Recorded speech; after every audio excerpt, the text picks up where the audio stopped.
Hi guys, welcome back to my Goa Adventure series.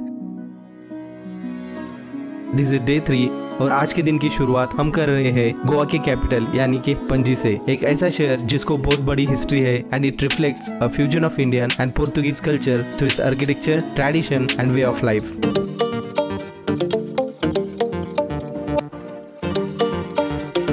Panaji city को थोड़ा explore करने के बाद we are headed to our first destination of the day, Our Lady of the Immaculate Conception church.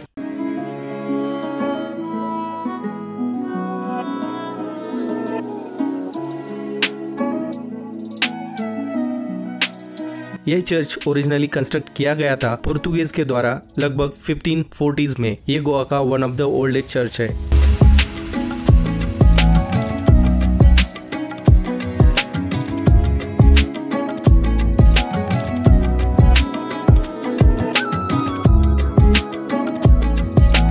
इस church का architecture Portuguese baroque style का है। इस स्टाइल में चर्च का इंटीरियर डोम शेप का होता है और इसके टावर बिल्डिंग के बहुत ऊपर होते हैं, जैसे आप यहाँ देख सकते हो।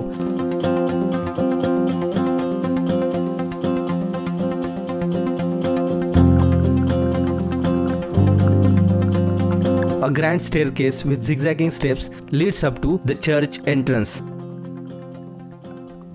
इस चर्च का बेल टावर इस चर्च का सबसे प्रोमिनेंट पार्ट है। यही रीजन है इस आर्किटेक्चर से बने हुए चर्चेस की हाइट बहुत ज्यादा होती है और ये देखने में बहुत सुंदर दिखते हैं।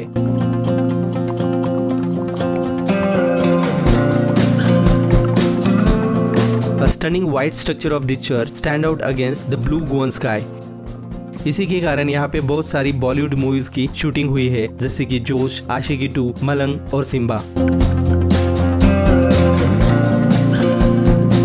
जब हमने इस चर्च को विजिट किया था तब क्रिसमस सेलिब्रेशन पास होने के कारण इस चर्च का रिनोवेशन चल रहा था। ये चर्च ट्रैवलर्स के लिए ओपन नहीं था।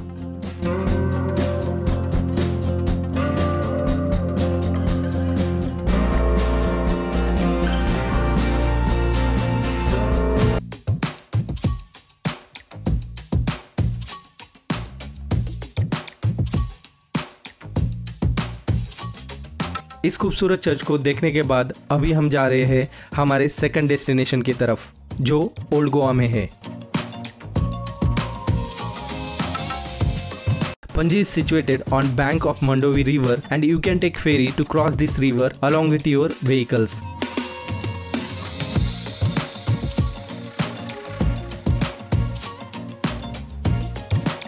सेकंड डेस्टिनेशन को जाते वक्त हमने देखे पणजी के कलरफुल होम्स और एक बिल्डिंग जो आप देख रहे हैं वो है गोवा इंस्टीट्यूट ऑफ मैनेजमेंट।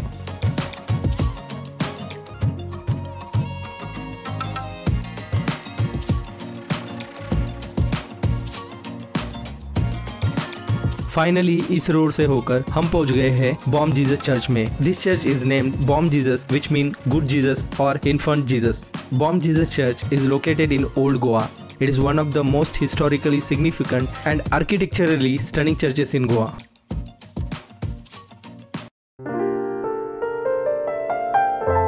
इस चर्च का कंस्ट्रक्शन 1594 में शुरू हुआ और 1605 में कंप्लीट हुआ। इसे बिल्ड किया गया था जेसस के कम्युनिटी द्वारा, जिसे जेसूट्स भी कहा जाता था।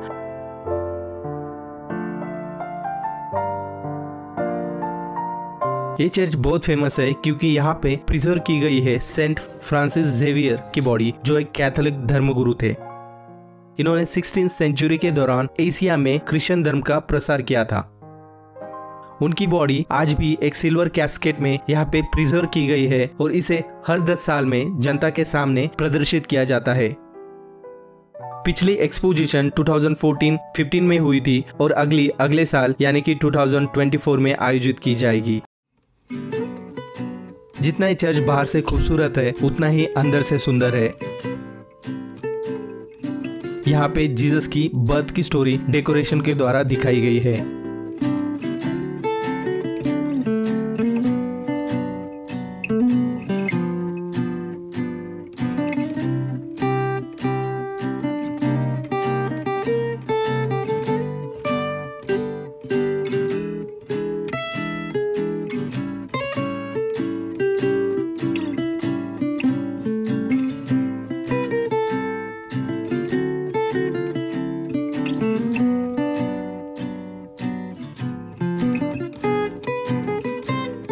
Also, this church is recognized by UNESCO as World Heritage Site. इसी के कारण इस चर्च को और इसके आसपास की जगहों को प्रिजर्व किया जाएगा for future generation to appreciate and learn from. That is why it also attracts tourists and history enthusiasts from around the world, contributing to promotion of Goa's rich heritage. It is symbol of both faith and culture.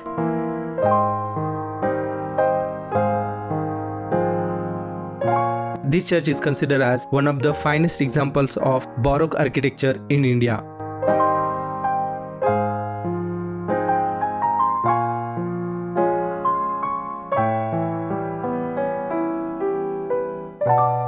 Baum Jesus church को देखने के बाद हम जा रहे हैं एक fascinating temple को विजिट करने, जो पणजी से लगभग 22 किलोमीटर पे है।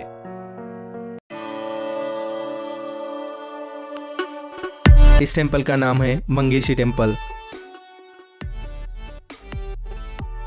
This temple is dedicated to Lord Mangesh, who is considered as form of Lord Shiva.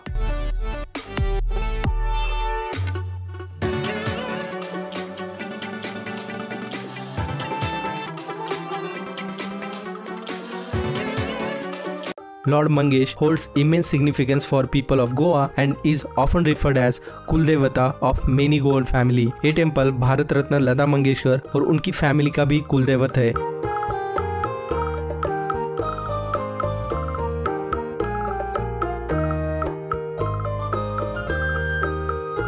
The temple's architecture is a stunning example of Goan temple style with its unique blend of Indian and Portuguese influences.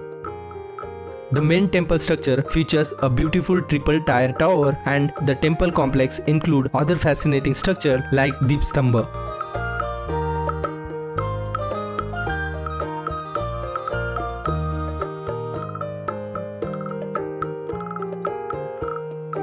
इस temple का original location Kushasthal था, जो आज के old Goa में है। गोवा का एक ब्लैक चैप्टर भी है, जहाँ पे पोर्तुगीज कॉलोनियल पीरियड में हिंदू टेम्पल पे अटैक होते थे और गोवा के नेटिव लोगों को रिलीजन कन्वर्ट करने के लिए फोर्स किया जाता था। तब कुछ नेटिव गोवन लोगों ने लॉर्ड मंगेश की ये मूर्ति ओल्ड गोवा से मंगेशी गांव में शिफ्ट की थी और उसके बाद उस मूर्ति की स्थापना इस मंदिर में की गई।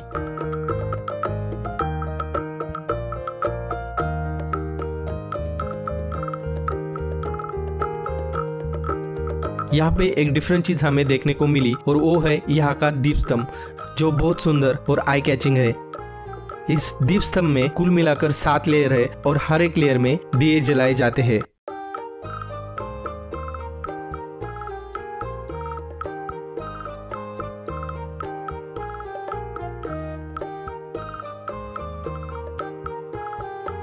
इस टेम्पल में एनुअली सेलिब्रेट किया जाता है रथ यात्रा उत्सव, जिसमें लॉर्ड मंगेश की ये मूर्ति टेम्पल के बाहर लाकर रथ पे मंदिर के अराउंड थाउजेंड्स ऑफ डिवोटीज के द्वारा घुमाई जाती है। इसी वक्त यहाँ पे यात्रा का आयोजन किया जाता है।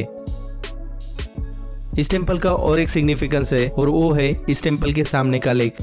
पुराने जमाने में टेम्पल के पास ऐसे लेक बनाए जाते थे डिवोटीज के लिए। ये लेक आज भी अच्छी तरह से मेंटेन किया गया है। इसी लेक में एनुअली नौका विहार का फेस्टिवल भी सेलिब्रेट किया जाता है।